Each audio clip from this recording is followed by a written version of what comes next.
Doctor Avdhesh Kumar Sharma, associate professor, हृदय रोग संस्थान, जीएसबीएम मेडिकल कॉलेज कानपुर। मैंने अपनी क्लिनिकल प्रैक्टिस में देखा है कि काफ़ी सारे मरीज डर की वजह से या कुछ भ्रामक तथ्यों की वजह से कन्वेंशनल एंजियोग्राफी कराने से काफ़ी डरते हैं या संकोच करते हैं। तो जब हम एज अ चिकित्सक उनको ये बताते हैं कि आपकी हृदय की धमनियों में रुकावट हो सकती है, रुकावट को कंफर्म करने के लिए आपको एंजियोग्राफी की ज़रूरत है, तो ऐसे मरीजों का सबसे पहला सवाल होता है कि सर क्या ये चीज़ें हमें सीटी एंजियोग्राफी से पता नहीं चल सकती हैं।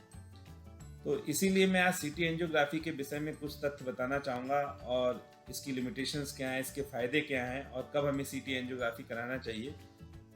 तो मैं ये बताना चाहूँगा कि सीटी एंजियोग्राफी वैसे तो एक बहुत अच्छा टेस्ट है, लेकिन इसकी कुछ लिमिटेशंस भी हैं। सीटी एंजियोग्राफी में हम कंट्रास्ट बेंस के माध्यम से देते हैं और फिर हार्ट की नसों का स्कैन करते हैं और ये पता लगाते हैं कि उसमें कितने % की रुकावट है भी कि नहीं है। सीटी एंजियोग्राफी की सामान्यता जो नेगेटिव प्रेडिक्टिव वैल्यू होती है वो काफ़ी अच्छी होती है। इसका मतलब होता है कि अगर किसी का सीटी एंजियोग्राफी नॉर्मल है तो हम उससे कंफर्म तरीके से कह सकते हैं या बोल सकते हैं उससे कि आपको हृदय की नसों में कोई रुकावट नहीं है और आपकी हृदय की नसें बिल्कुल सही हैं और उनमें रुकावट की संभावना बहुत कम है। लेकिन दूसरी तरफ अगर किसी का सीटी स्कैन या सीटी एंजियोग्राफी पॉजिटिव आता है तो इसकी पॉजिटिव प्रेडिक्टिव वैल्यू उतनी अच्छी नहीं है। इसका मतलब ये हुआ कि अगर किसी के सीटी एंजियोग्राफी में 30% का ब्लॉकेज आ रहा है किसी नस में या 60% का ब्लॉकेज आ रहा है तो हो सकता है ये ब्लॉकेज उससे कहीं ज़्यादा हो, 80% हो, 90% हो, या किसी में ज़्यादा ब्लॉकेज आ रहा है तो हो सकता है ये ब्लॉकेज कम हो।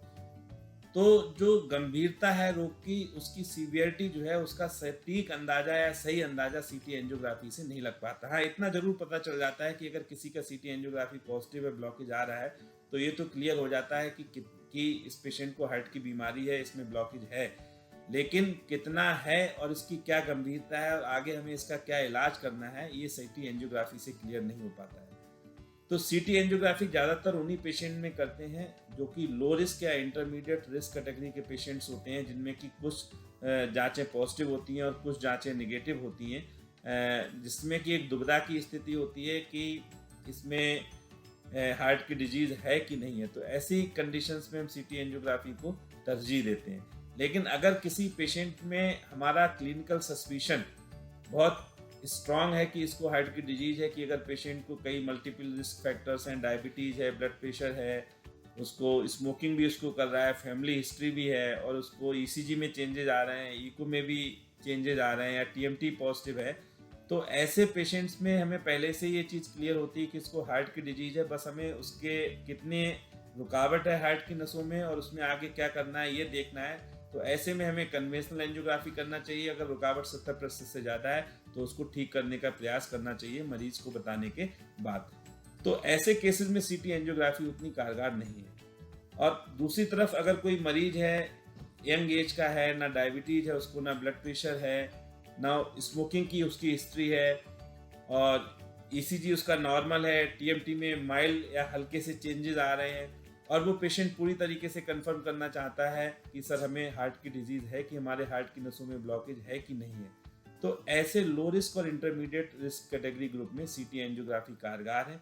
उसमें हम सीटी एंजियोग्राफी कर सकते हैं। अगर उसका सीटी एंजियोग्राफी नॉर्मल है तो हम उससे कंफर्म तरीके से कह सकते हैं कि आपको हार्ट डिजीज़ नहीं है।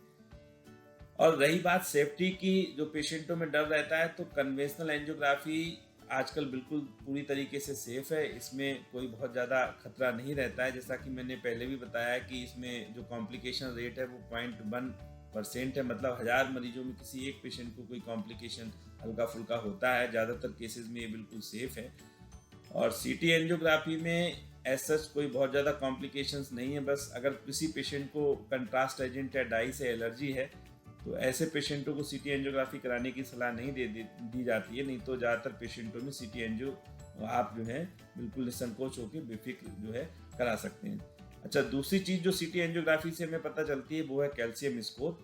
अगर किसी मरीज का कैल्शियम स्कोर 0 है तो इसका मतलब उसमें हार्ट डिजीज़ की संभावना या धमनियों में ब्लॉकेज की संभावना बहुत कम है। और अगर किसी का कैल्शियम स्कोर 400 से ज़्यादा है तो उसमें हार्ट की नसों में ब्लॉकेज की, अवरोध की संभावना बहुत ज़्यादा है।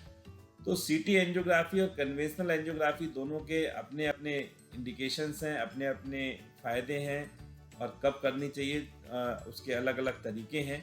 तो ऐसा नहीं है कि सीटी एंजियोग्राफी हर उसमें कारगर है या कन्वेंशनल एंजियोग्राफी खराब है या कन्वेंशनल एंजियोग्राफी हर उसमें कारगर है, सीटी एंजियोग्राफी खराब है। ये मरीज की स्थिति और डॉक्टर के विवेक पर निर्भर करता है कि पेशेंट को सीटी एंजियोग्राफी की ज़रूरत है या फिर कन्वेंशनल एंजियोग्राफी की ज़रूरत है। धन्यवाद।